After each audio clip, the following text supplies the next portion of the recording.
Greetings and salutations. Welcome to the Not a Linux Guru Guide channel for another episode. Today we're going to look at me. That's right, my Linux experience as well as my general computer experience. I'm going to give you a rundown history on what my experience is with Linux right after the intro course.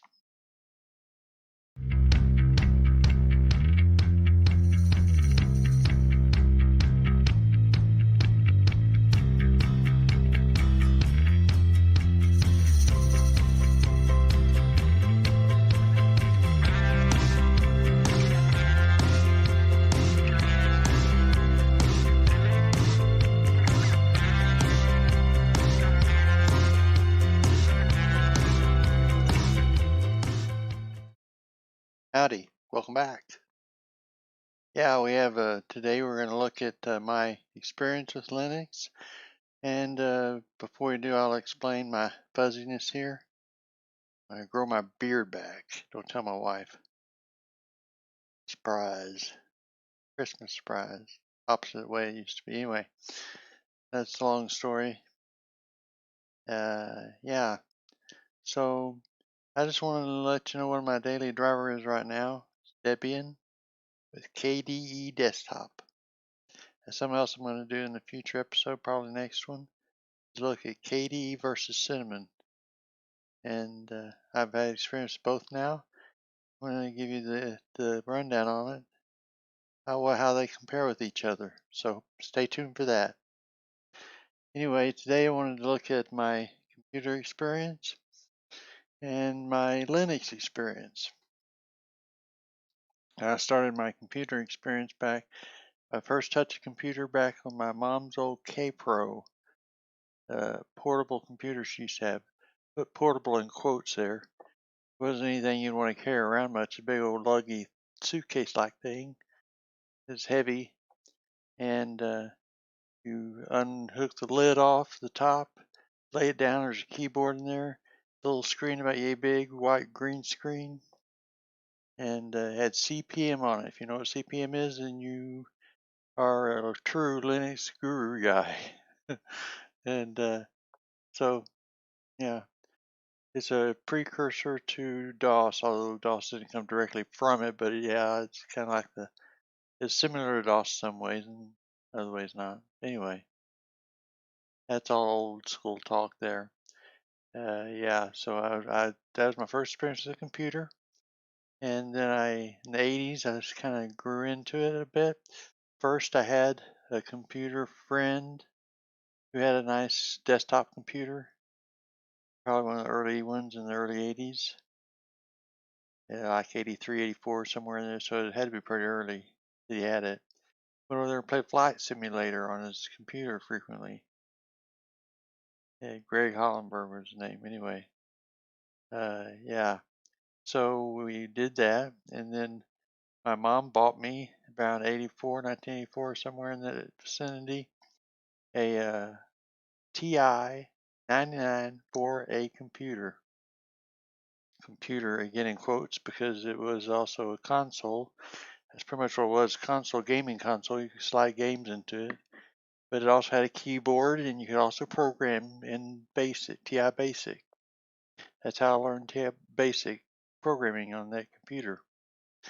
And matter of fact, I made a Yahtzee game on it.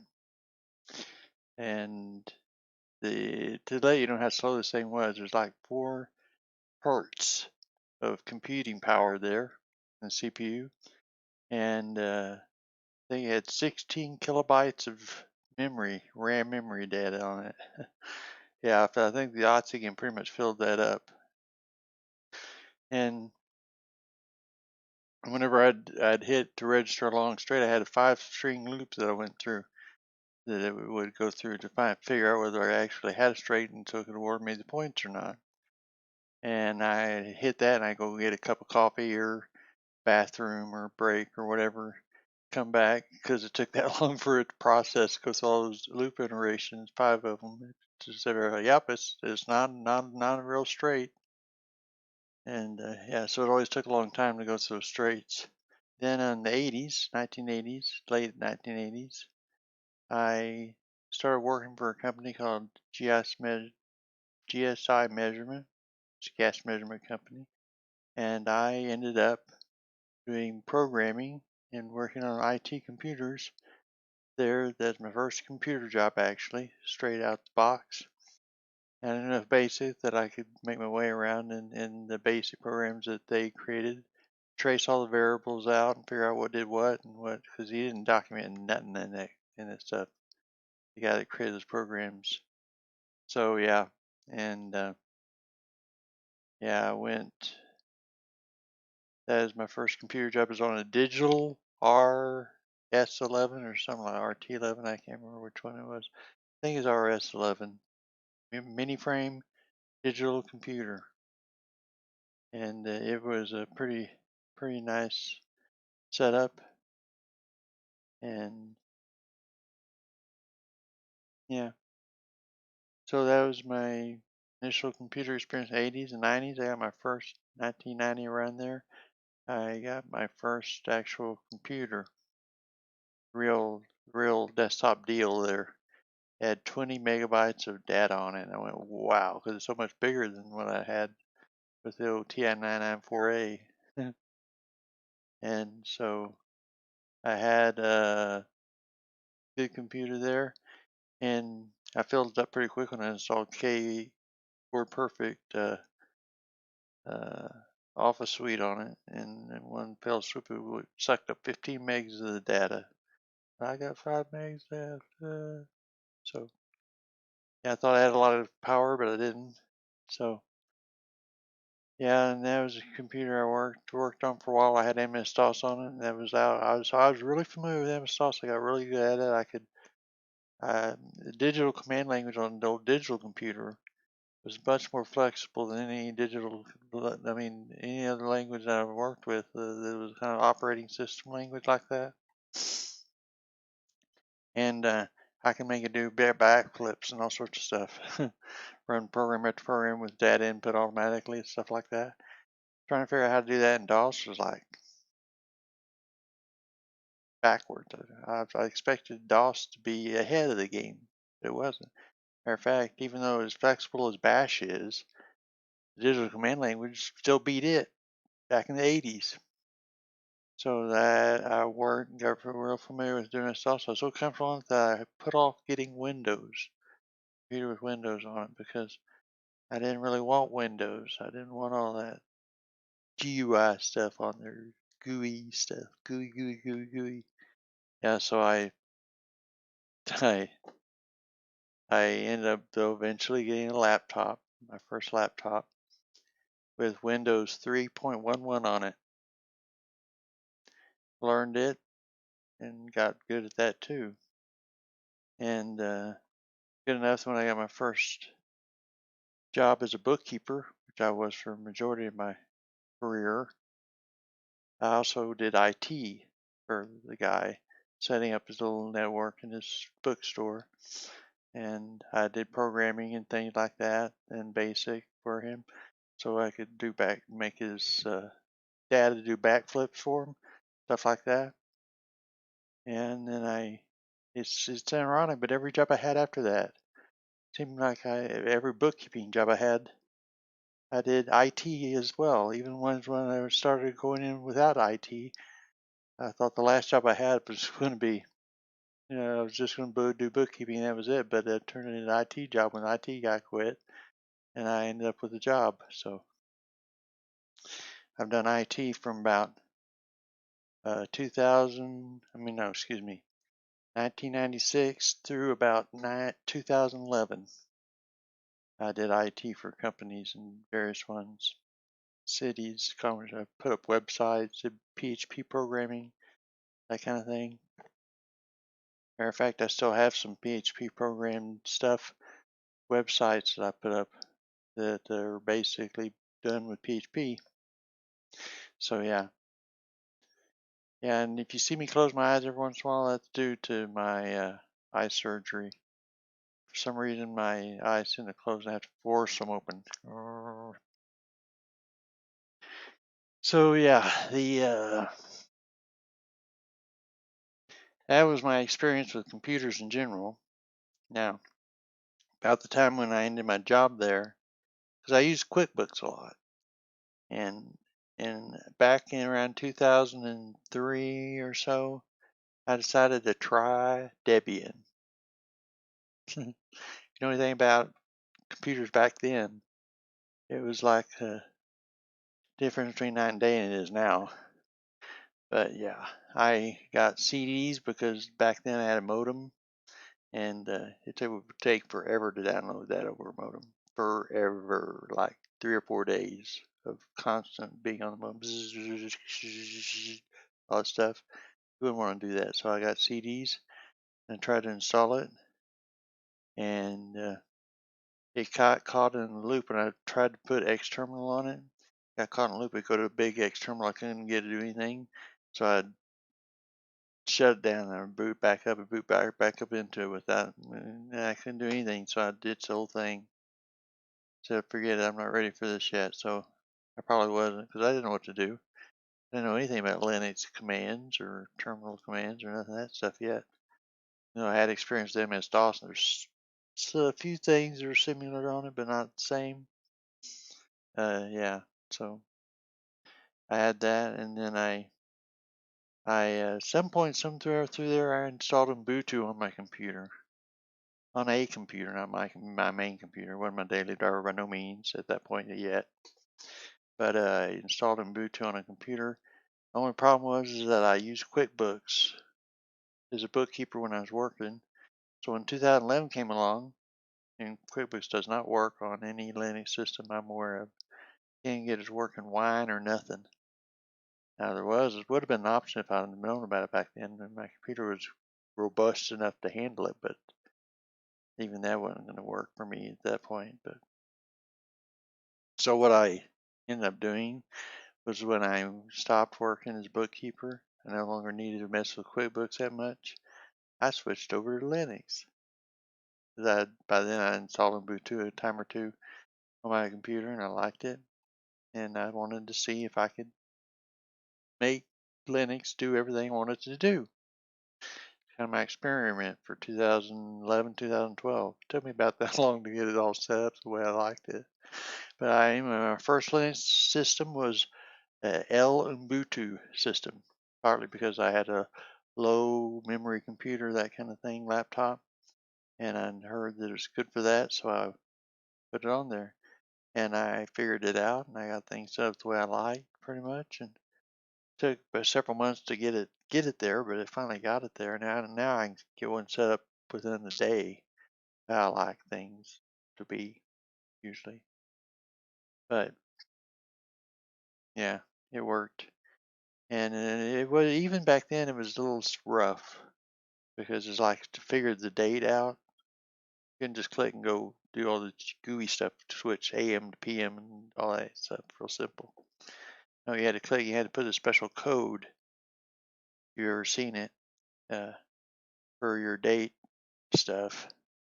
I had to Google that, find out what the heck to put in there to know what I was doing.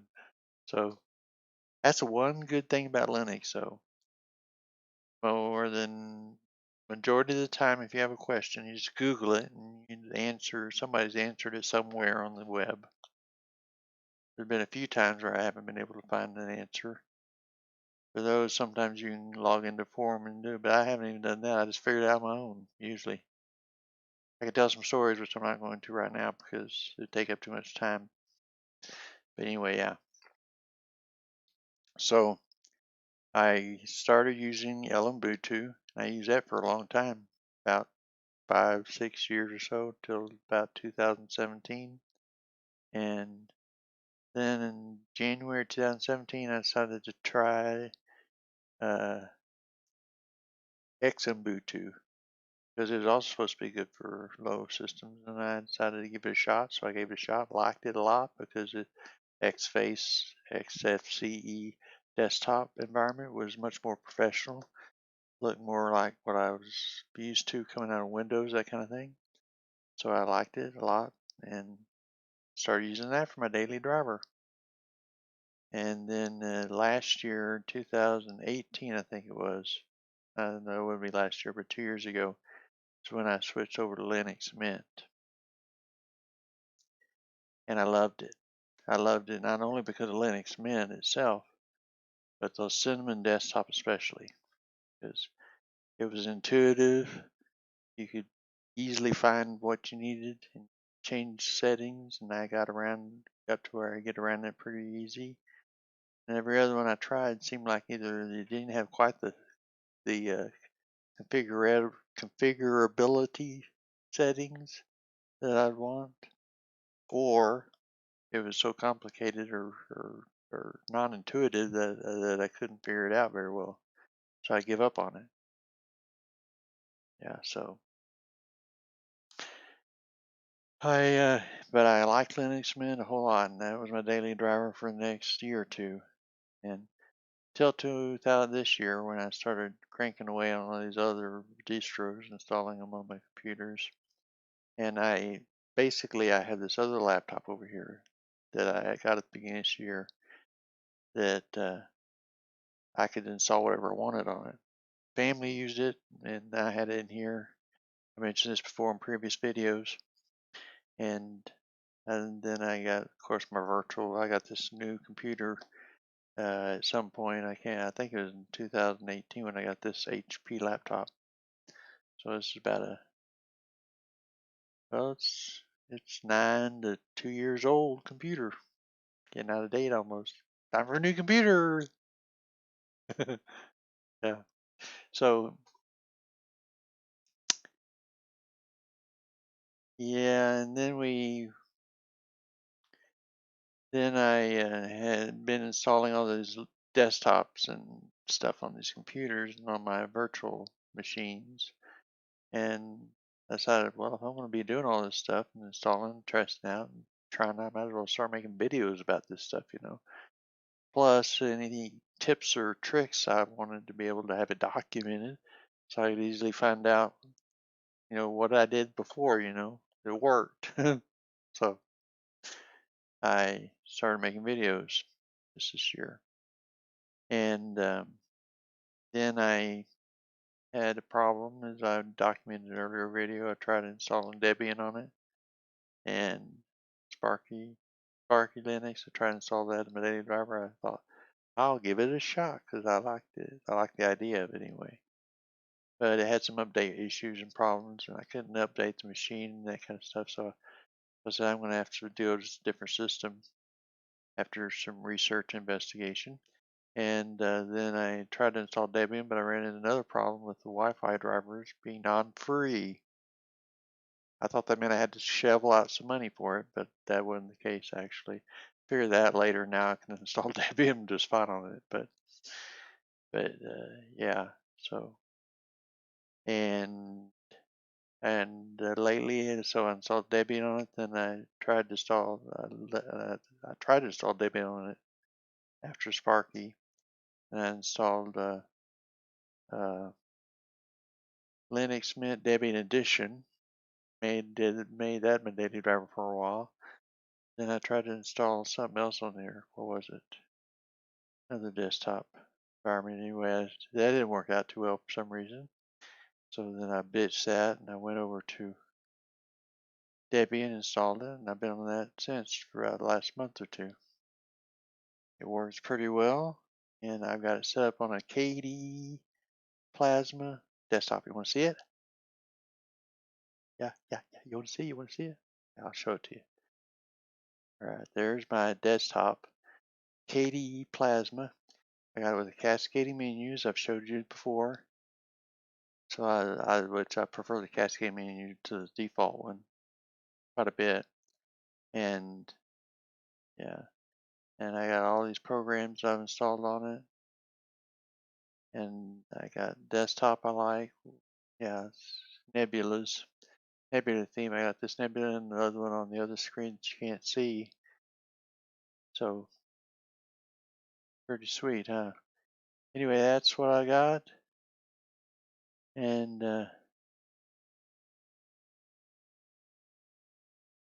now we gotta go. So I'll see you later. And don't forget, may the Linux force be with you.